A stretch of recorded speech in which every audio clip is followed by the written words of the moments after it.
Hey, fellow Aquas. Yes, welcome.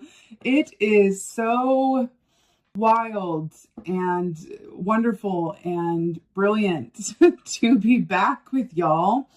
And it took me a minute to get back here to be with you guys, but I am here. She is here. She has landed and arrived. I really missed you guys. It's such a pleasure to be back. And thank you guys for, your patience and hanging in there with me while I landed a new nest over here. Got a little new setup going on. And just thank you guys so much. I really appreciate you guys. I missed you and I am immensely happy to be back. So enough of that. Let's get into your meditation. Let's get into the good stuff. So I was taken to a movie theater, and it was the end. Just stay with me now, okay? It was back around the time of World War II. If you went to the cinema, not that I was alive back then, darling, but if you went to the cinema, they would show the newsreels. What was going on in the world before the film would start. And I was taken to that kind of movie theater, and I was being shown the moment where World War II was over. The Allies had, reached victory and World War II was over, and it was a big time of celebration after, quite a long period of hardship and fear and, oh, geez, all the rest of it, right? I can't, relate to that at all in our current climate. So I don't know what this is about. I also saw the image of the eagle, an eagle coming in, which is very much about prophecy, vision, and, seeing the bigger picture. So what I saw with this reel was the Aquarian Collective was sitting in the audience, right? But here's the tea. This was a preview for the Aquarian Collective, meaning that the Aquarian Collective has access to things before they happen. Like, there's this aspect of like, yay, the war's over. And the Aquarian Collective is like, yeah, we saw that coming. We know that. We're already on like 2 steps down the road. We tried telling you guys, but everyone was like, no, it's not. It's never going to happen. Or no, like there's this distinct feeling of y'all having access to big ideas, sources of inspiration, revelations. It's like an inventor energy that I'm channeling, right? This could be for you personally, right? Ideas that come to you about what you want to do, where you want to go, who you want to be, all of these things coming through. But there's also a certain sense of prophecy, divination, seeing things before it happens that you have access to. Now, this could come through in your dream time. This could be like, a daydreaming quote, right? Where you certainly have a thought where, wow, wouldn't it be funny if this happened? And then it happens, right? So what I'm seeing is taking all of these things that come through to you and going and keeping them for yourself, whether it's just, that does feel important, right? Because sometimes when we share things, especially as visionaries, okay, fellow Aquas, when we share things before others are quite catching that vibe, it can be a bit disheartening because you're sharing thoughts, ideas, feelings about things that other people just have trouble kind of getting on board with because they're just not there yet. And that's no shade on the other signs or other people, right? But there is this aspect of, as an Aquarius, there is an aspect of being a visionary and having that eagle-like access to see, sense, and feel things before they happen. So with that, there feels like there's this aspect of you taking all of that, right? And either recording it, sitting with it, acknowledging it for what it is, and using this time to build up your own momentum that will propel you forward into this newly realized chapter or line of vision or purpose for yourself. But it feels, I can't even tell you how new it feels. Like I'm smelling like a brand new car, like the smell of a brand new car you're getting, like, oh, it smells new. Like that's very much what it feels like, but it feels like it's a preview. Interestingly enough, I feel like September is about the preview for what's to come. for you guys. A little bit more than like the new coming in yet. But you've got previews. Interestingly enough, let's get your animal energy. Really interesting. My God. I am so happy about this. Okay, so we have the golden egg. Let's just like sit and realize the magnificence of this. So the golden egg. So this circle here denotes that of spirit, which is very much like the eagle energy, because eagle is about connection to spirit and being able to see things that others can't, right? This is really fascinating here. The golden egg is very much about what you love to do and the truth that exists inside of you as it connects to your soul purpose and your heart chakra.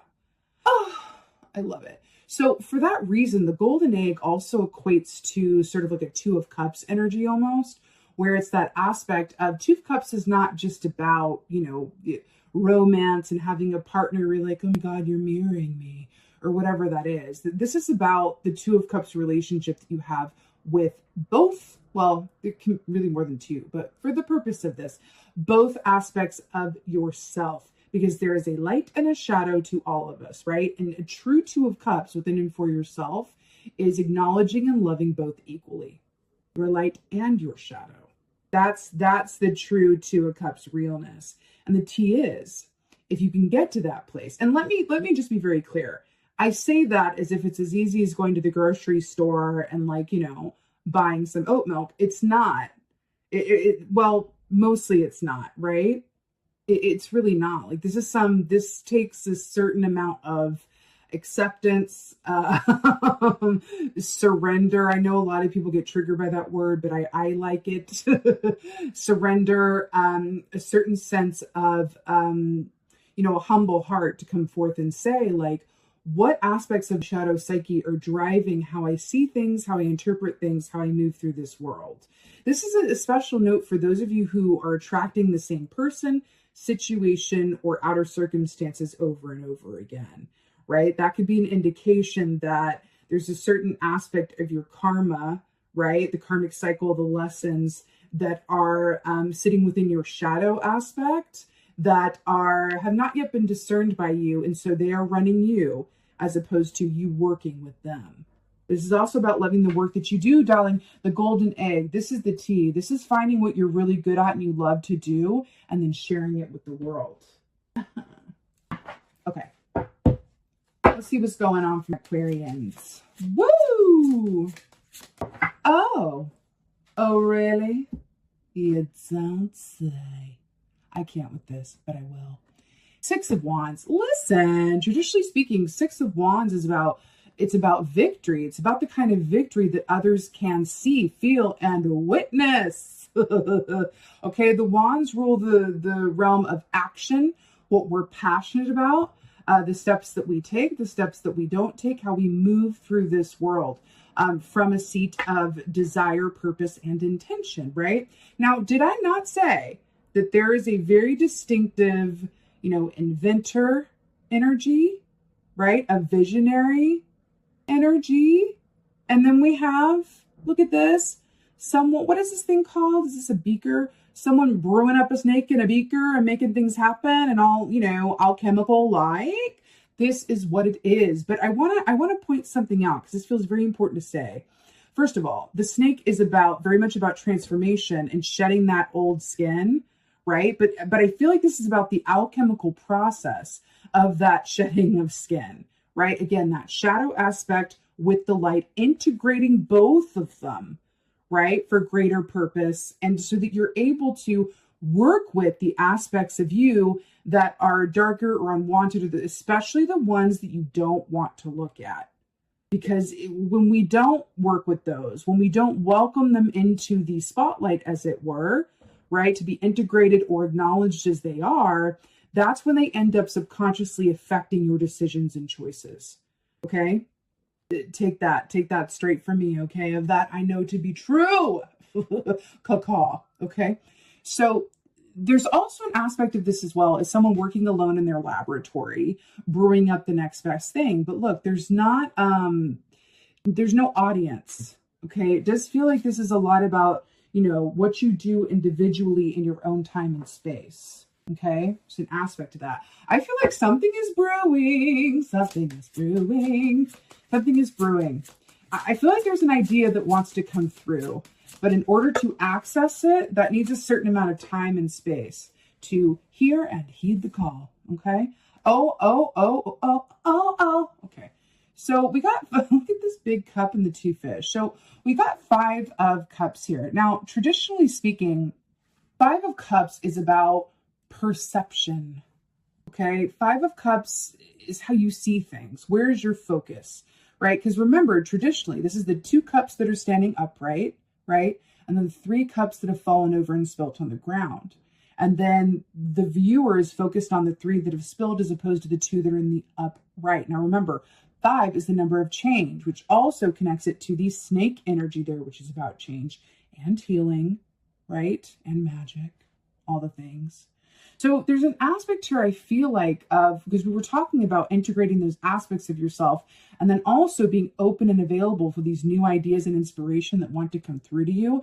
And I feel like that's what's being symbolized by the bird here. I feel like the 2 fish we were just talking about with the light and the shadow aspects of you. And I want to put this in your thought tank to think about. I have a feeling that whatever this great idea is or source of inspiration, this doesn't have to be like, you know, you're the next Nikola Tesla about to create a new source of like energy that's going to like run the world and, you know, whatever have you. This can take a lot of different forms. This can be about getting the inspiration on how to solve something, a problem that's like long eluded you. This can be a lot of different things, right? But I have a feeling that the answers to that are in your shadow side. So let me give you a quick example of this. So let's say that start with what is your biggest fear? Because oftentimes that is the movie, ticket into the theater of your shadow side. So if your shadow side is the movie theater, right? How you get in, right? The ticket, the admission ticket is asking yourself, honestly, what is my biggest fear? Let me give you an example. Let's say that your biggest fear is fear of abandonment. Okay. Oh, I just got shivers. I feel like that's definitely for somebody's, plural. Let's say that that's your fear. So your ticket is, okay, what's your biggest fear? Okay. Fear of abandonment. Okay. I'm into the theater. So I'm going to sit in this, metaphorical movie theater of shadow self. And I'm going to look at this screen and I'm going to project onto it my biggest fear of abandonment. Okay. What's that about? And then an image of you as a child comes up. And let's say that you were abandoned by, in a certain relationship when you were younger, by your parents or, by yourself even, whatever that is. And you're going to feel a lot of things come up around looking at that. But there's an aspect of you in this example that is screaming for attention around this fear of abandonment, right? So you're acknowledging this. And in doing so, you start to piece together what choices you've made in your life that have stemmed from you not being abandoned again, you trying to avoid being abandoned, right? Now, this can come into play, for example, right? Let's say this is your greatest fear and you get into a relationship, right?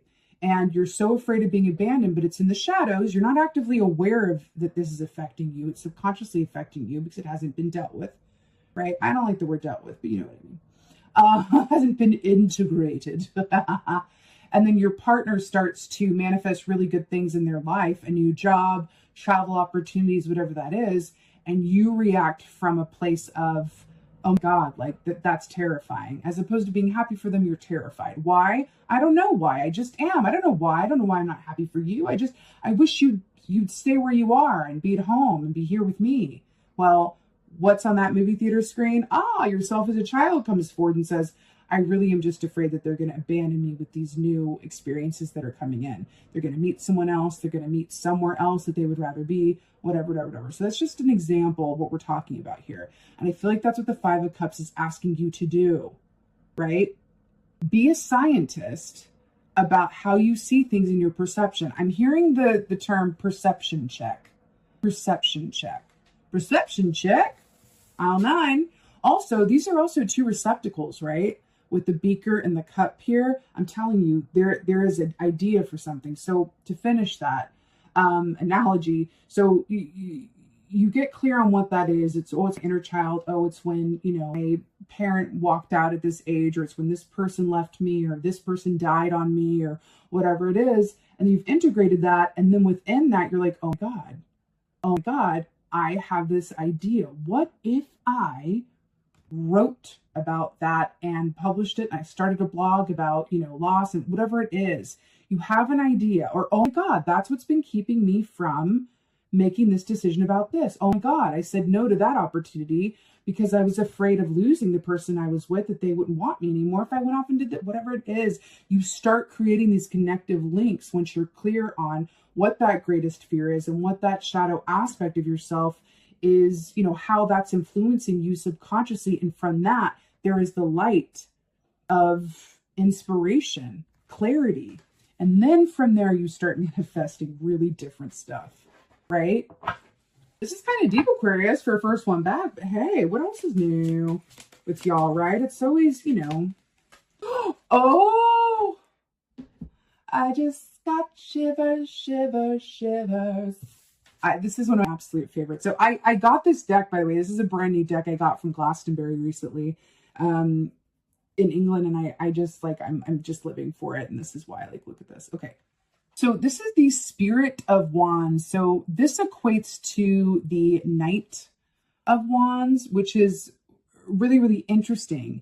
Given, I feel like we're looking at like a diagnostic, right? Like an ABC and a 1, 2, 3. The Knight of Wands is fast forward moving energy from a seat of passion, purpose, and intention. That's what the wands are all about, right? Passion, purpose, intention, like we said with the 6. So it's interesting. I'm also obsessed that, you know, she is shown in a crystal cave of amethyst. Can I ask you, what is our birthstone? Well, it's amethyst. It's one of them anyway. It's the primary one. Amethyst. So I'm also, you know, I'm shown here like she is on her own. She's in her own crystal cave of inspiration and divination. I feel like this is almost her aspect of her own shadow movie theater, right? Going in there for inspiration in order to glean the truth so that she can take off this fabulous robe and go running out into the daylight, right? Kind of brilliant here. There's also an aspect, I feel like there's a group of you guys whose intuition is being a bit blocked by these shadow aspects of yourself, which is another way of saying that your fear is a hindrance to your intuition. Okay? Fear and intuition can't exist in the same place. It just doesn't work like that, right? Woo! We got Ace of Wands to clarify the 6 of Wands, and I'm here all day for it. So Ace of Wands is a big burst of energy creation. This is that big idea. This is literally what we're talking about. And by the way, this is like a vessel. This is very phallic, creation, birthing something new. I'm here for it. So this is that big idea. This is that burst of energy and movement that gets you forward. You are creating something. And I feel like it is something that is going to be really popular or do really well for you, that is not quite ready for the public. It hasn't quite gestated within you yet, but there's something about taking the time and working with your own energy in order to remove any blocks that are keeping you from bringing this in to manifestation, and then also taking the time to be within yourself and kind of dip back into your own energy inwardly in order to kind of brew this. But this is big. This feels big. I also want to say that there's a certain element of surprise. Okay? There's a certain element of surprise. I feel like there are some of you guys who are in a certain job, for example, that you enjoy. It's all right. But there's something you do as a hobby or like just for fun, quote, that I feel like is your real call that's actually going to bring you a lot more money, good times, abundance. And I feel like there's this genuine surprise. I'm like, oh my God. Now here's the equivalent. Like someone's hobby, like they do videos, for example, of like, I don't know, dance videos. And then it ends up getting like a lot of traction somehow. And then it like blows up and suddenly there's demand for more. And suddenly they're like, oh God, I now see that that other job was never really it. It was just a way to kind of get by, and it was all right. I liked it all right, but I can't believe that this is a new reality. And then come to find out that the reason that that took you time to get there was because you believed in your head that that was never possible, that you can make money at this hobby, that you can make money dancing on a video, for example, right? There's an inherent surprise in this for somebody, and I feel like that's really brilliant. So we have the Ace of Swords here, she said, without any surprise at all. So remember, this Five of Cups is about perception and how you see things. It's about integrating the shadow aspect of yourself, but also consulting it for information with asking the question, what is the greatest fear? And from that derives a big truth, a big old truth. So Panda energy, the tagline for Panda medicine is the answers lie in the stillness. We've been talking about that, right? The answers lie in the stillness. I'm hearing, please get you some alone time. Some stillness, alone time. I feel like I heard every Aquarius go, yes, please. I really, like, you know, I guess like fight me in the comments, but like, I really, and I know people are individuals for sure, but in experience, nobody loves alone time like an Aquarius or a Scorpio. Those are the two where it's like, like other people will be like, yeah, I like alone time. Like, I'm acquainted with a certain Gemini, for example. I'm just going to give you the tea because you're fellow Aquas. I'm acquainted with the fellow, or not a fellow, but I'm acquainted with the Gemini who says that they like alone time. And I was like, oh my God, okay, great. Like me too. Like, but it's not the same kind of like, we take alone time to like a professional level because we don't enjoy anybody's company more than our own. Now, the key is finding someone else whose company we enjoy as much as our own. That is high praise indeed. Anyway, so give yourself this alone time. It feels incredibly important because in that stillness is going to come the answers. I want to say the light and shadow here too we have with the Panda, right? Get y'all movie ticket into that theater and figure out what's been blocking and running you subconsciously, okay? I say that just like it's like really easy. Like this is a journey. This is a process. I do not feel like this is something that's just going to be like, boop, ba-da-beep, bop, bop. Figure that out by the end of December. But it is the ticket. It is the medicine. It is the roadmap to find that golden egg. Okay. This is the aspect of you that is going to lead you to new manifestation, letting go of attracting the same people, places, things over and over and over, and freeing yourself of any, you know, self-limiting thoughts, right? Okay. Knight of Pentacles, to clarify the Knight of Wands. Right. So Knight of Pentacles, this is brilliant, and I'm loving this gold here, and it's mirroring this golden egg here as well. Knight of Pentacles is about that money, right? It's about that money. The Knight of Pentacles is also about slow and steady wins the race. It's about the journey, not the destination, yada, yada. But this is about a source of income or a way of being that suits you so well that it never gets old. The Knight of Pentacles is incapable of boredom, unlike the Knight of Wands, who is, right? So there's an interesting balance and aspect here where if you go inside yourself to seek the truth through an intuitive and emotional and practical lens of what exists within you that really wants to be manifested into your physical reality, whether that's a job, a relationship, or a new way in which you talk to yourself or you know, live your life, that is what leads to, you know, the long-term realization of, wow, that feeling of I am on highest and best path. Let me tell you something. When I do readings, the number one question that I get is, Miss Lady Crow, am I on my highest and best path? That's it. At the core, that's what we all really want to know.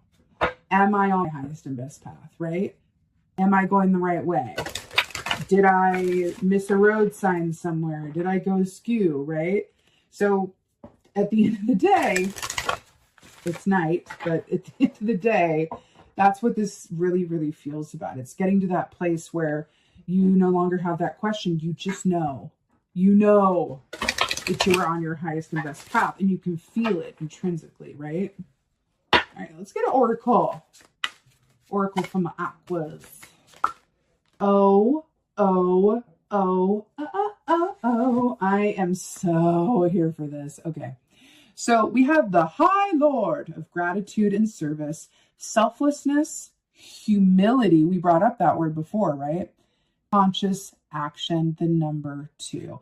So I'm really loving this. So the High Lord of Gratitude and Service. So this is very much about perception. So I was channeling this earlier with the collective energy. So not a shock at all that it's coming up here. But when you adjust your, and this is cliche for a reason, but when you adjust your attitude to that of gratitude, right? Your physical reality transforms.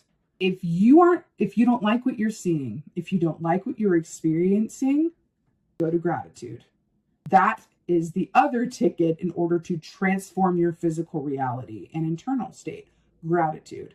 And if you're in a place where it's difficult, gratitude is difficult to come by, then even more reason to take that time, because we've got, this beautiful Buddhist energy here of taking that time to come outside of your egoic mind and your human sense of attachment and click into the truth of what is available to you via your intuitive knowing and spirit, right? Adjust that attitude to gratitude. The true enemy, your true enemy is your perception, right? It can be your greatest strength or your greatest downfall. How are you seeing things? Check your vision. Vision check. Vision check and a vision quest, right? But there really is something about that for you guys. And at the end of the day, I forget where I heard this from. I heard it a long time ago, and I found it to be very, very true. That whenever I am feeling down in the dumps, or I have a certain unhappiness or discontent with life, when I help other people, I always feel better. Whether it's giving advice or volunteering, that always works, volunteering, because that is the best way to shift your perspective. Volunteer and help others who are less fortunate than you. That's the real tea. But that perception check, that shift into gratitude, that makes you a vibration for your highest and best good. That is the tea. That is the real secret. Okay? I absolutely love this. Guys, this was such a wild ride. I'm so happy to be back with you guys. Would you please do me a favor? Would you let me know in the comments how y'all doing? What y'all been up to? What have I missed? How's this landing? What's going on? I'm going to leave you with this. I almost don't want to leave because I feel like it's been so long and I could sit here forever with you guys, but I have other signs to do, so I must fly away. But don't worry, I'll be back with y'all real soon. Thank you guys again for your patience, all your lovely notes that you guys sent me when I was away. It really kept me excited to come back, so I really appreciate that. And with that, just thank y'all again so much for being here. And as always, and most of all, thank you for being you, and be well. Until next time.